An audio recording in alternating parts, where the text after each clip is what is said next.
Imagine a world where the law is not written on crisp paper. It is printed on $100 bills. A world where the line between a tragic accident and cold-blooded murder can be completely erased in less than 96 hours. It was a late, bitterly cold autumn evening on October 7, 1966. Outside the heavy iron gates of Rough Point, a sprawling, majestic English manorial-style mansion in Newport, Rhode Island, a man was crushed to death. He was pinned, broken, and bleeding beneath the heavy undercarriage of a massive 2-ton Dodge Polara station wagon. And he was not just hit once. The car actually backed up. The driver revved the engine, shifted gears, and slammed on the gas. The car ran over him a second time while he lay helpless on the gravel pavement, his bones shattering into tiny pieces. The victim was Eduardo Tirella. He was a brilliant interior designer, a military veteran, and a rapidly rising Hollywood star who had just worked on major studio films. And the woman behind the wheel, with her foot stomping on the accelerator, that was Doris Duke. At that moment in history, she was not just wealthy, she was America's original poor little rich girl. She was the sole heiress to the largest tobacco and energy empire on the planet, controlling a fortune worth over $5.3 billion in today's money. For an ordinary citizen in the United States or Europe, an act like that would lead straight to a life sentence without parole in a maximum security prison. But for Doris Duke, justice operated in a completely different dimension. In just 4 short days, 96 hours flat, the local police quickly declared it a bizarre accident caused by panic. They closed the case file and sealed it away from the public eye. The victim's family was completely brushed aside. Meanwhile, the police chief in charge of the investigation suddenly purchased a luxury condo in Florida shortly after. Was justice bought and paid for, or was there an even darker force protecting this incredibly powerful woman? Decades have passed since then.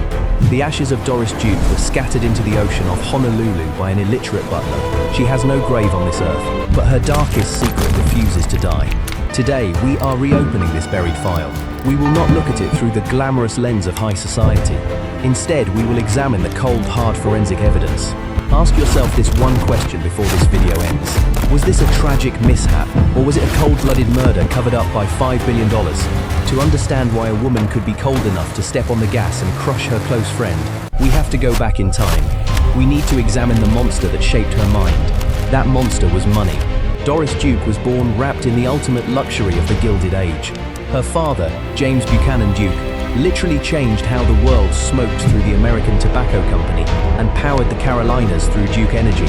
When he passed away, Doris was only a 12-year-old girl, yet she was handed a $100 million fortune. But that mountain of gold came with a terrifying curse. Before he took his last breath, the billionaire father leaned close to his little girl's ear. He whispered a piece of advice that became the operating system for her entire life. He told her to never trust anyone. He said, "They do not love you, they only love your money." Those words turned Doris into a deeply paranoid woman. She viewed the world through a lens of absolute suspicion. Even her own mother, Nanaline, looked at her daughter with jealousy rather than maternal love. It was all about that massive inheritance. It got so bad that at just 14 years old, Doris dragged her own mother to court to protect her money. When your family is a battlefield and love is measured by lawsuits, a child's psychology breaks permanently. When she grew up, Doris stood over 6 feet tall. She had a sharp, striking but icy presence. The public both adored and hated her. During the Great Depression, millions of Americans stood in the freezing rain just for a piece of bread. Meanwhile, Doris Duke spent tens of thousands on lavish parties. She kept exotic camels as pets on her massive estate, Duke Farms. She flew around in a private Boeing plane customized like a flying palace. This extreme wealth created a deep cultural divide. Western audiences had a strange contradiction. They loved watching the old money lifestyle, but they also secretly craved its downfall whenever it crossed moral lines. And that downfall began with the men in her life. Exactly as her father warned, Doris became a magnet for the world's top fortune hunters. Her first marriage to Jimmy Cromwell, an ambitious politician, ended in a toxic divorce. He tried to blackmail her for millions to fund his political career. Then tragedy struck. Her only child, Arden, died just 24 hours after birth. It destroyed her only chance at motherhood, marking the beginning of the end for the Duke lineage. Then came Porfirio Rubirosa. He was the most notorious international playboy of the 20th century from the Dominican Republic. To anyone who understands the history of gold digging, Rubirosa was the ultimate king. Doris Duke was so infatuated that she wrote a $1 million check just to buy his freedom from his ex-wife, Barbara Hutton. But money cannot buy loyalty. Rubirosa cheated on her constantly. When they divorced, he walked away with a modified B-25 bomber plane, a fleet of world-class polo horses, and a massive allowance.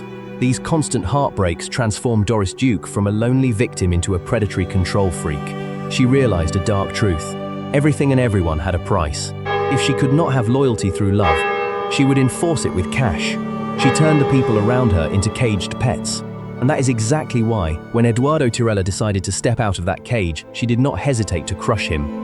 Eduardo Tirella was no stranger. He was a highly gifted interior designer and a deeply trusted confidant. He stayed by her side for 10 years, designing her most beautiful spaces from New Jersey to Hawaii.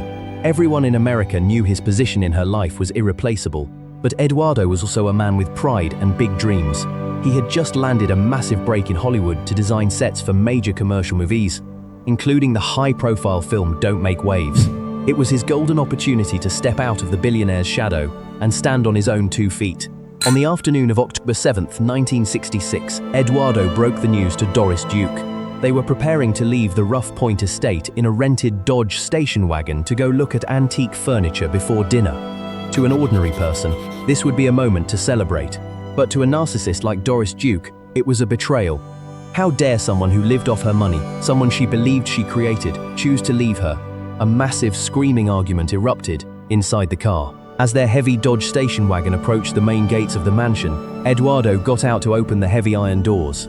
According to the only testimony given by Doris Duke later, she slid into the driver's seat to wait for him. Then, she claimed the car suffered a sudden mechanical failure.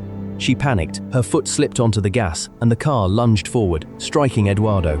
The story sounded plausible for a shaken, wealthy woman, but independent forensic reports and deep investigations by veteran journalists later exposed a completely different reality. There are exactly 6 forensic facts and actions that directly contradict her accident story. These are the details the justice system chose to ignore, but history remembered. The first piece of evidence is the parking brake mechanism. That 1966 Dodge was not like a modern car. For that vehicle to accelerate with such violent speed, the driver had to intentionally release a manual safety brake lever with their hand, put the car in gear, and then stomp the pedal. This was a deliberate sequence of actions. It could not happen from a simple accidental slip of the foot. The car was found with its transmission shifted firmly into drive, requiring an intentional manual choice. The second piece of evidence involves the tire tracks and the double impact. The scene analysis showed the car did not just jump forward once. There was a brief brake mark on the gravel. This proved the car actually stopped after the initial impact, which had pinned Eduardo against the heavy gates and broken his legs. But immediately after that pause, the engine roared again. The car accelerated a second time, trapping Eduardo underneath, dragging his body through the iron gates, tearing the gates completely off their hinges, and only stopping after snapping a massive pine tree across the street. That is a deliberate attempt to finish someone off, not a panic reflex. The third piece of evidence comes from the neighbors. Multiple witnesses living near Rough Point stated they heard a violent, loud argument between a man and a woman near the gates. Right after that, they heard an engine revving furiously, followed by the sound of a horrific crash and metal tearing apart. Crucially, nobody heard a single scream of panic from Doris Duke. There was no calling out for help. There was only a chilling, dead silence before the sirens started. The fourth piece of evidence is the highly suspicious medical intervention. When paramedics arrived, Eduardo was already dead from catastrophic injuries, his body severely mutilated. And Doris Duke? She immediately claimed severe emotional shock and checked herself into a private room at Newport Hospital. She was instantly surrounded by a wall of private lawyers, high-priced fixers, and doctors on her payroll. The police were completely blocked from interviewing her, taking photographs of her alleged injuries, or testing her blood alcohol level on the night of the crime. The fifth piece of evidence is the lightning-fast 96-hour investigation.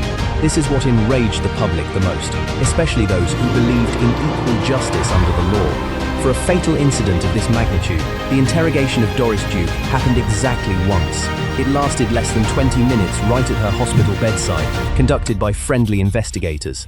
Newport Police Chief Joseph Radis signed off on the case after just 96 hours, calling it an unfortunate operator error due to panic. No grand jury was called, and no trial ever took place.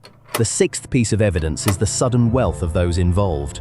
Just a few months after closing the case, Chief Joseph Radis unexpectedly announced his early retirement from the police force. He packed up his family and moved down to Florida, buying a luxury condominium and living a lifestyle that a police chief's salary could never fund in 3 lifetimes. Around the same time, Doris Duke donated massive sums of money, hundreds of thousands of dollars, to various historical restoration projects and municipal funds in the city of Newport. Was that charity or was it blood money? The math is pretty simple for anyone using logic. Doris Duke used her billions to walk out of that police station a free woman. She used her money to silence the press, settle a wrongful death lawsuit with Eduardo's family for a relative pittance, and wash the blood off the gates of Rough Point. But there is one thing money could never buy: peace of mind and escape from karma. Western culture holds a deep belief in the law of consequences. People believe that when human courts fail, destiny finds a way to balance the scales. And the life of Doris Duke after 1966 became a living horror story of that exact reality. Following the death of Eduardo Tirella, her paranoia escalated into absolute madness. She claimed she could feel Eduardo's ghost wandering through the empty, echoing corridors of Rough Point. She began abusing alcohol and heavy narcotics, especially morphine, to numb her mind and escape her reality. The woman who once owned everything now lived like a paranoid prisoner inside her own palaces. She had no real friends, no loving family. She was surrounded entirely by vultures, people just waiting for her to take her last breath so they could tear apart her billion-dollar corpse. In her desperate final years, Doris Duke made erratic decisions that defied reason. She spent millions of dollars to legally adopt a grown woman named Chandi Hefner, a yoga teacher. Why?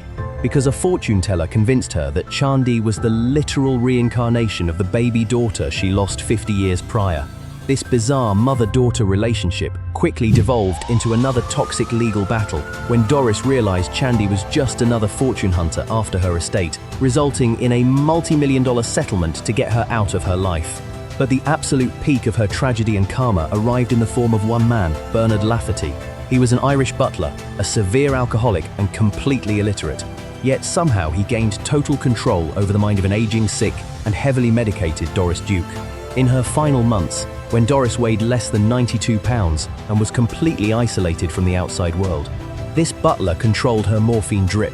Leaked medical reports later suggested her dosage was cranked up to 25 milligrams per hour, a lethal amount for someone in her frail condition. One night, Bernard Lafferty walked down to the kitchen and told the chef in a cold, flat voice that the old lady would not see the morning. And he was right. On October 28, 1993, Doris Duke died in total isolation at her Falcons Lair estate in Beverly Hills. Immediately after her death, a new will surfaced. It named the illiterate butler, Bernard Lafferty, as the sole executor of her massive $1.2 billion estate, completely cutting out many long-term employees and foundations. Look at what this butler did next to see the ultimate irony of fate. Bernard Lafferty began living like a king on her dead money.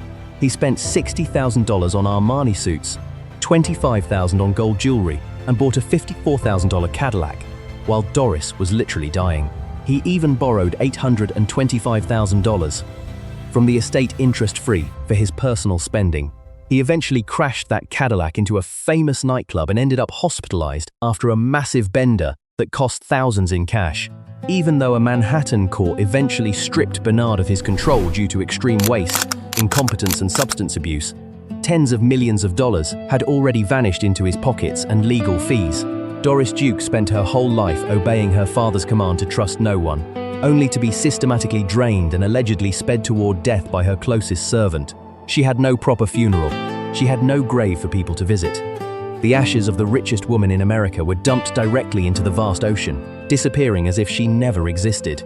That is perhaps the most brutal and poetic justice destiny could deliver to someone who thought money gave them the right to crush a human life. Doris Duke took the absolute truth of what happened on October 7, 1966, deep into the waters of Honolulu.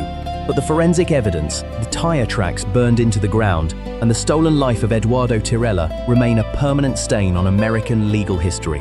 It stands as a chilling monument to how easily money can distort justice. But this story does not end in the past. It leaves us, living in the 21st century, with a massive question about human nature and the corrupting power of extreme wealth. The legacy of Doris Duke forces us to look into the mirror of our own society. We see how the elite operate on a completely different deck of cards, where cash buys innocence and history is rewritten by the highest bidder. Eduardo Tirella was a genius who wanted his own freedom, but his story was buried underneath the weight of billions. Now that you have followed this dark file from the very beginning to the bitter end, I want to hear your thoughts. Do you believe the official story of Doris Duke, that this was just a freak accident caused by a panicked slip of a foot?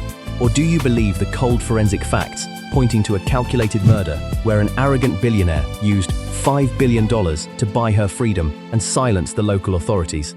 Think about the timeline, the broken gates, and the police chief who retired to a Florida paradise right after the file was stamped shut.